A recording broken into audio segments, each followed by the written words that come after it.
Alright everybody, and welcome back to what is probably the ultimate episode of King's Quest V. In the last video, we explored Mordack's castle. We explored that annoying gray maze twice. We encountered a blue demon monster thing. And also we got some cheese.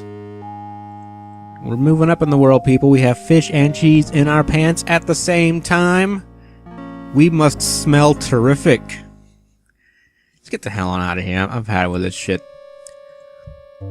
So we're gonna go about exploring this creepy house, and as I've said, this place is really RNG dependent, right?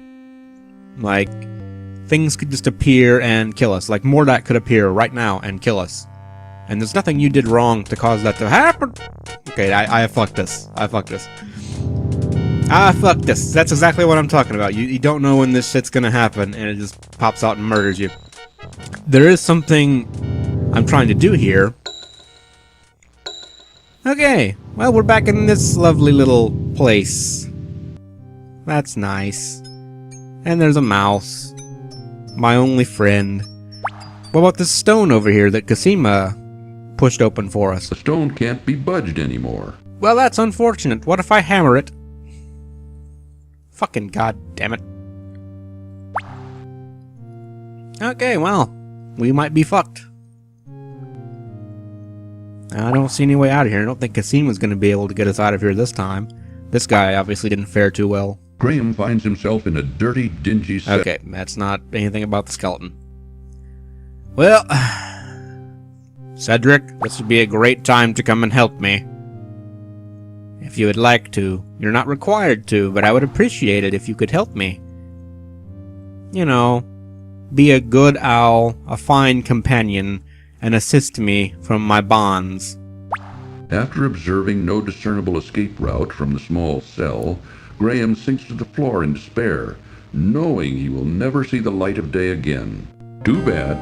So close, yet so far away. Dark. Very dark.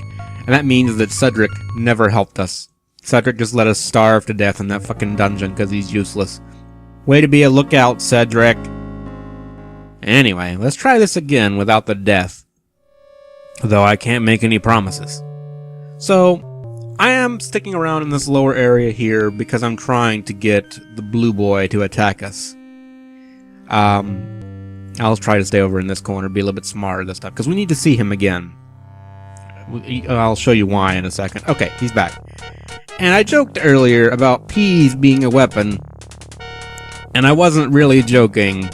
This game, you use food as weapon. Food is a weapon, man. It is the bane of evil creatures everywhere, as every good adventurer knows. So we're going to take our bag of peas, and we're going to throw them at this blue thingy. Yeah, don't like that, do you?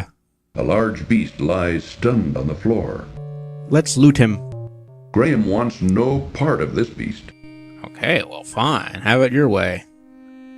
Let's move on with our lives then. So again, I could kind of move back and forth between these rooms, trying to provoke some specific thing. Okay, there we go. Okay, I gotta replace my old saves. We're gonna replace the first one then, I suppose. I don't know why I'm limited on how many save slots I can have, but whatever, whatever. We have a cat.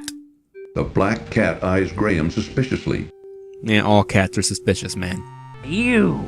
How did you get here? I walked. I have journeyed far, over land and sea. Never mind. Your journey is now over. I never did like cats. So that, if you recall, Alexander, quote-unquote, accidentally turned Manana's brother into a cat. Goodbye, King Graham of Daventry. I think you guys can put two and two together on who that cat is, and why he doesn't like us very much.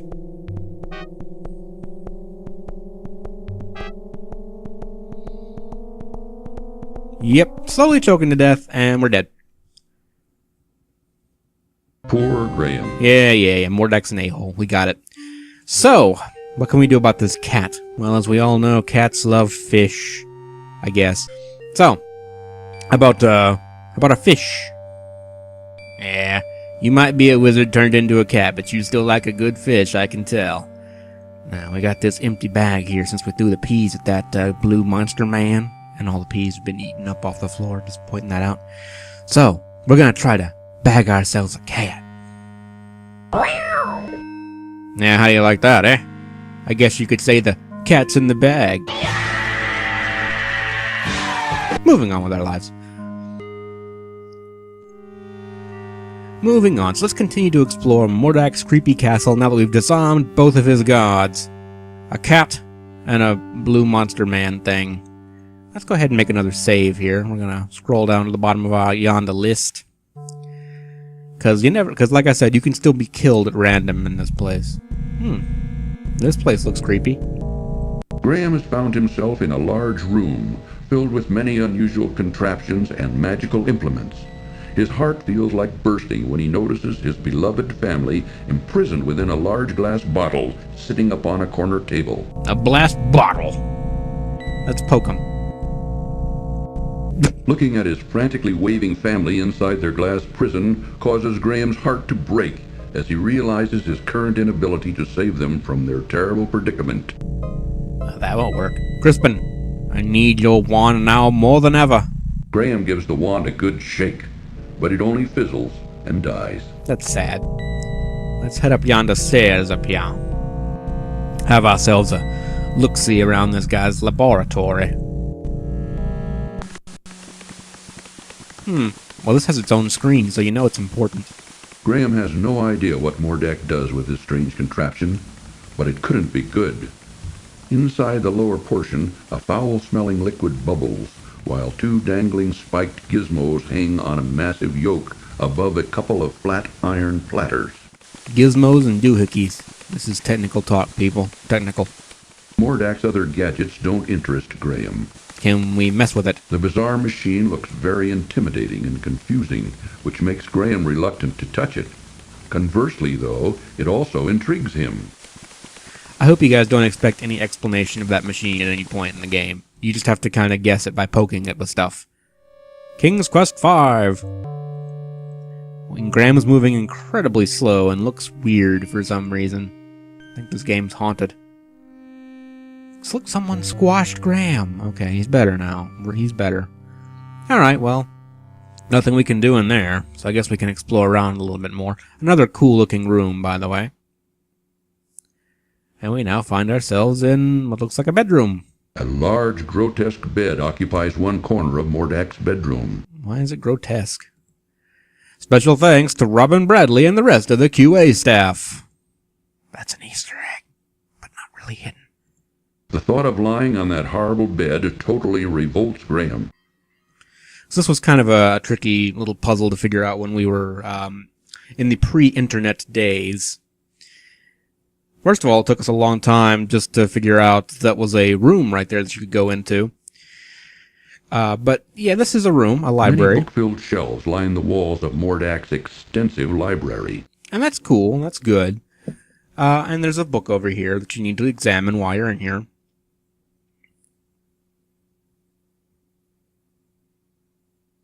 This looks interesting. Graham wonders what the symbols mean. Okay, well now that's been burned and etched into our memory forever. Alright, sorry about that. I had to take a little breather for a second. Okay, so this is a really difficult puzzle to figure out. And I don't know, I think this is something my dad figured out back in the day, and I have no idea how. The best that I can gather is, if you notice, when you're moving out here in the room, there's a little eye here that you can't really even look at. It doesn't give you any feedback on it. But if you step over here in the corner, the eye closes, right? Graham just stands in the corner like he's been put in timeout. And even when you're doing this, that's the thing, even when you're doing this, Mordack could pop in here and kill us at any moment. He could do that right now. But if you stand in here long enough, which I don't know if it's a set amount of time, or if it's, just random. If you stand in here long enough, something will happen. And this something is critical to being able to complete the game. We cannot go without it. And if this goes on for too long, I'll just fast forward it and kind of give you guys an idea of how long it was waiting for this thing to happen. In the library. With the crowbar. So, Crowbar's not even in Clue. I liked that game. It's a really simple game, but I liked it.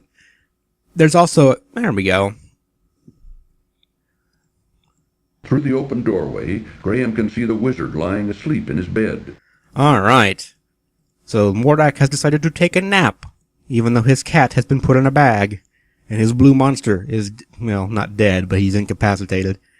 It looks like he left his wand here. Mordack's wand lies temptingly upon the small table near his bed. We will steal it. You know, Graham, I'm just saying we could fix this whole wizard problem right here. But it won't let us. I don't know if you stay in this room long enough if he'll wake up. I don't think he will. But you never know. So, we're on the home stretch here, as it were. Go ahead and replace that save. Did I make an LP3? It don't matter. It don't matter. So, with no prompting at all, and really nothing other than guesswork, you have to come and try to use this machine up here. So, what this does is it basically transfers the energy from one wand to another. From a wand placed here to a wand placed here. So we're going to take Mordack's special zippity-zappity wand, which glows and stuff, looks all fancy. And if you wonder why I'm putting my mouse cursor up here at the top, it's because Mordack can still pop in at any moment and kill us. And that would be annoying. So we're going to take Crispin's crappy wand and put it over here. As it turns out, Crispin was full of shit, because it has nothing to do with the wand becoming familiar with you. He just never put the thing back on charger, okay? That's why his wand was terrible, and I suspect he was a crappy wizard to begin with. So we have this contraption now. The bizarre machine looks very intimidating and confusing. Okay, same message as earlier. How do we operate this? I mean, what would you do to turn on this arcane Geiger machine here? How do you do that? Well, clearly, as all adventurers know, the answer is moldy cheese. Because, you know, all wizard contraptions operate off of moldy cheese. I don't fucking know, people. Just go with it. Just throw some cheese in the vat. Graham tosses the moldy cheese into the machine's bubbling liquid. And surprisingly, the machine doesn't explode and Graham doesn't horribly die. Cool little animations, though, I gotta say.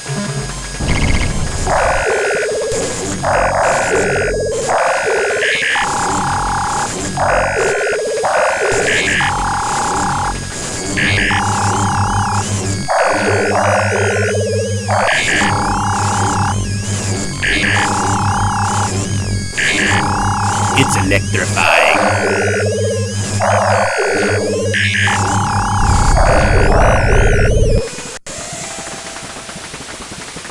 Mordack's wand now barely glows. Perhaps its power has weakened, while Crispin's old wand now appears completely energized. Yeah, that's how we roll. Steal it.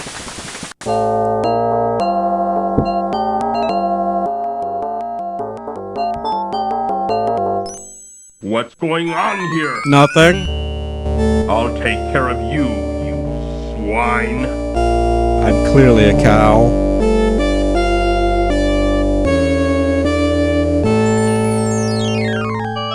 Graham, I've heard from Crispin. Oh, that's great.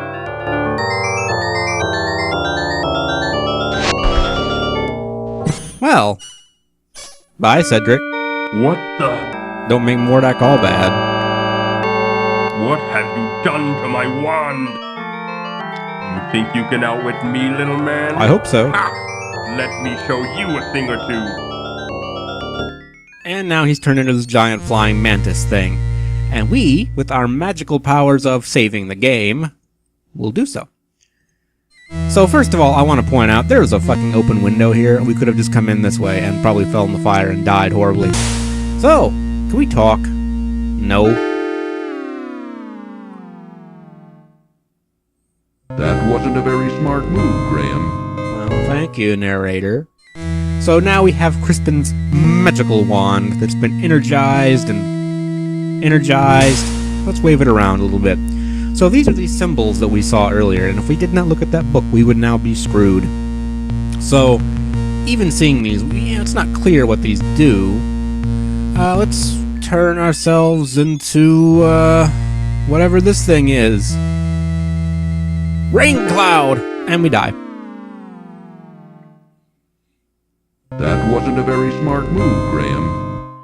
So, once again, and I know I'm going to sound like an a-hole, and I probably have this entire game. It really just feels like you just have to pick one and go with it as guesswork, okay? This looks like a tiger cat thing, so we're going to pick that. And now we're a tiger. Why, you little... Why I oughta? I don't really know how a tiger beats something that can fly, but whatever. Logic.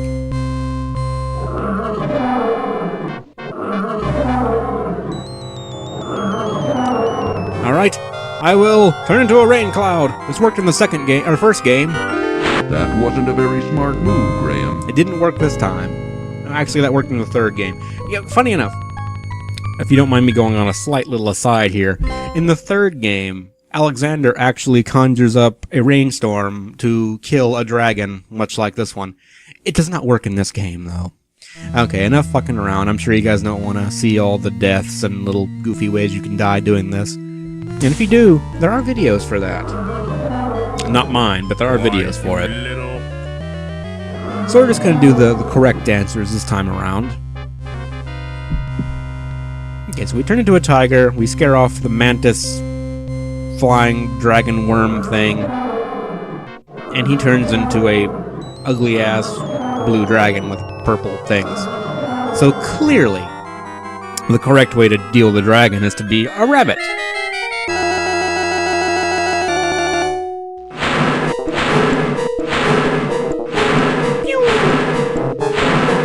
I'm never gonna catch me, Mordack.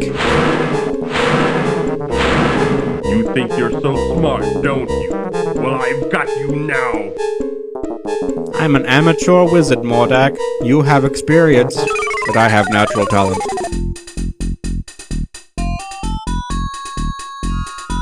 Say goodbye, swine. I think this is a mongoose, but I'm not 100% sure. We're going to go ahead and turn ourselves into one, though.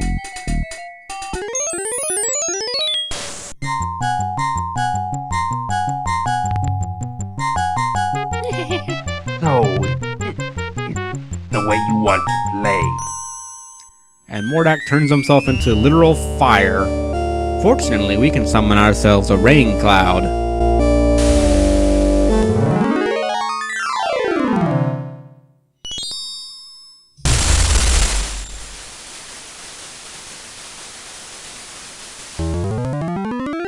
And that's the most non-violent death to a villain that didn't occur in a Disney movie.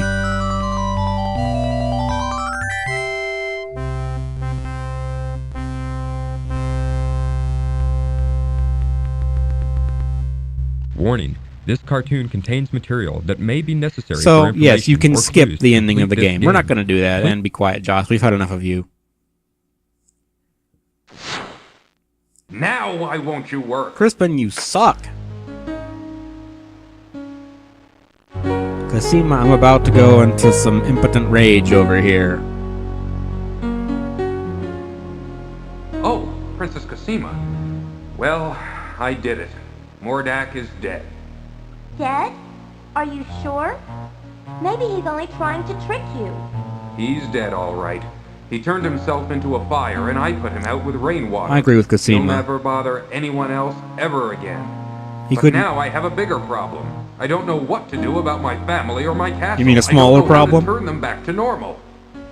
After all you've been through, there must be a way. Crispin! I have the solution to all your problems, Graham. Couldn't you have showed up 5 minutes earlier? You could have had an epic wizard battle.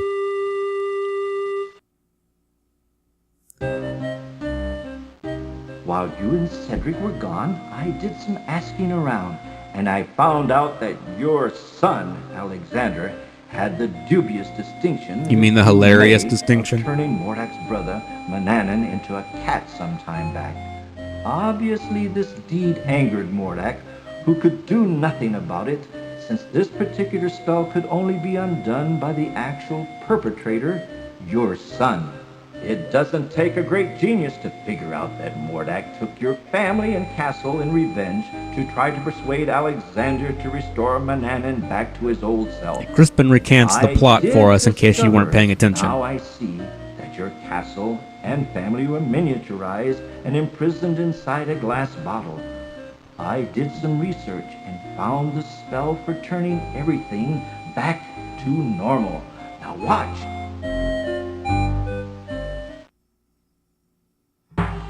Hocus, pocus, aliokus. Are you sure you're a wheel wizard? A wheel wizard?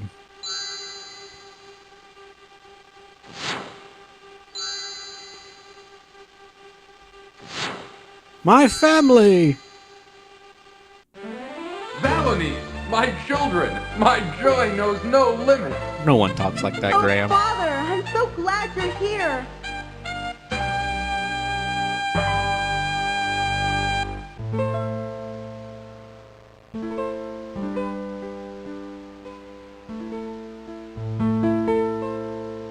Oh, Princess Cosima, how could I forget you? How could I Come forget over you? here. Get over here. Let my son awkwardly hit on you. Let me introduce you to my family.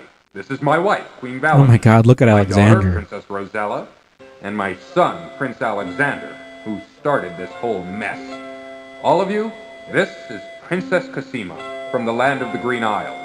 Without her, none of us would be standing here now. She bravely saved my life. My lady, I am deeply in your debt, and I will make it up to you. With your permission, I'd like to travel to the land of the Green Isles to see you. Cosima does not respond. All right, now that we've done with all the formalities, let's get on with business, shall we? Higgledy! Higgledy! Hoo! Be assured that your castle is right back where it belongs. In And Oklahoma. the right size, too. But now it's time that everyone return to their homes. With my help, of course. Alakazam, Alakazoo, Alakaz. Wait, what about Cedric? Oh, him. We're just gonna leave him here.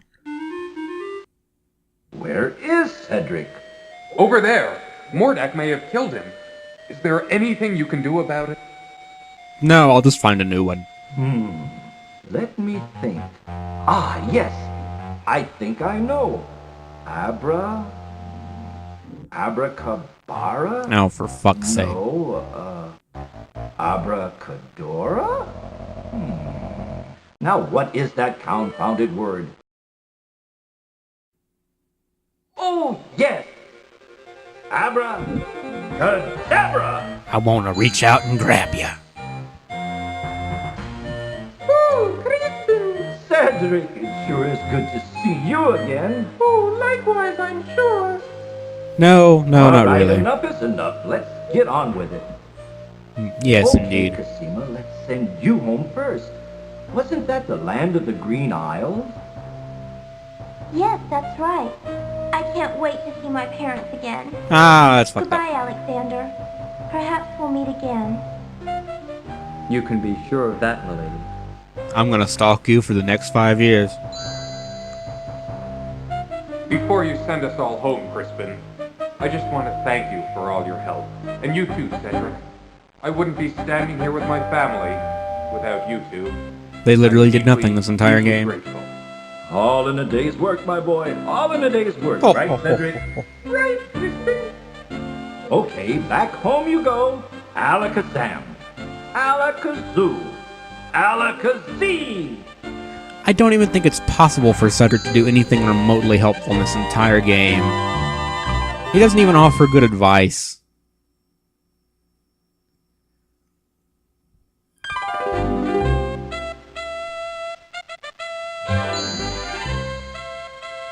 Well, there she is, our happy home, and we're all safe and sound once more.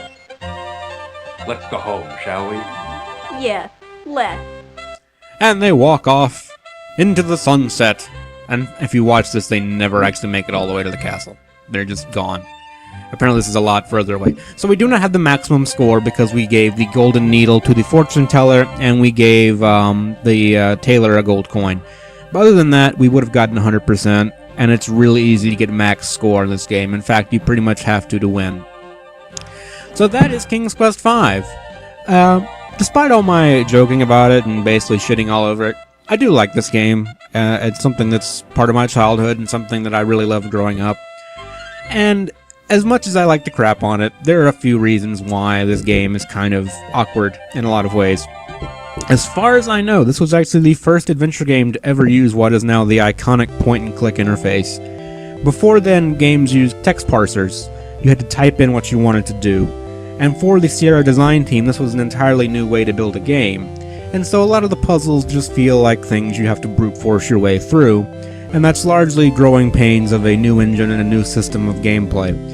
In fact, people like Josh Mandel, who worked for Sierra and provided the voice of King Graham, as you can see here, he actually thought that was a great dumbing down of the adventure game genre to just have the point-and-click interface.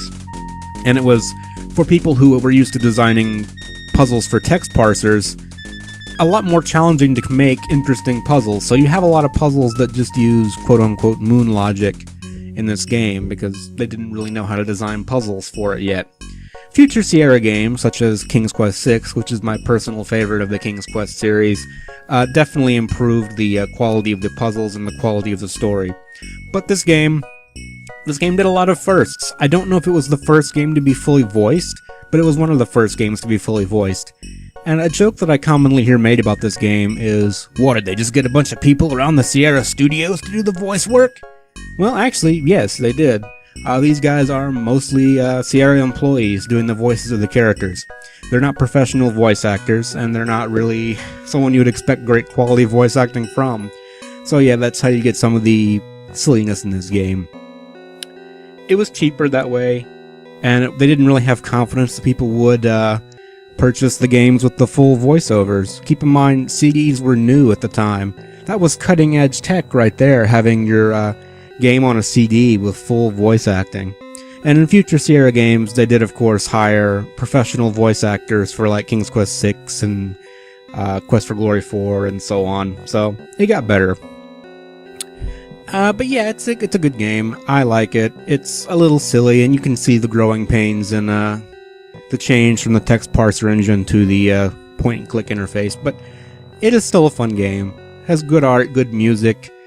It's very fairy tale-ish in the sense that there's just clear villains and clear good guys, and it's not really a story with a lot of nuance, but hey, it's enjoyable to me. I hope you guys enjoyed the journey. Hope you guys, maybe some of you guys haven't actually played these old adventure games, and maybe this is a way that you can experience them, or at least when someone brings up King's Quest in a conversation, you'll know what they're talking about. As always, thank you guys for watching. I'm kind of out of things to say about this game. I think we're just looping the credits because we're back on Josh Mandel and all that business. So I'm going to go ahead and cut the video off here because we don't really have any credits to look at anymore. As always, thank you guys very much for watching, and I will see you again in the future. Take care of yourselves, guys.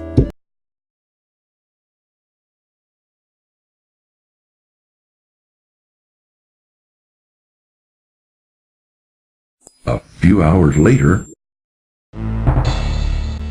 Come on!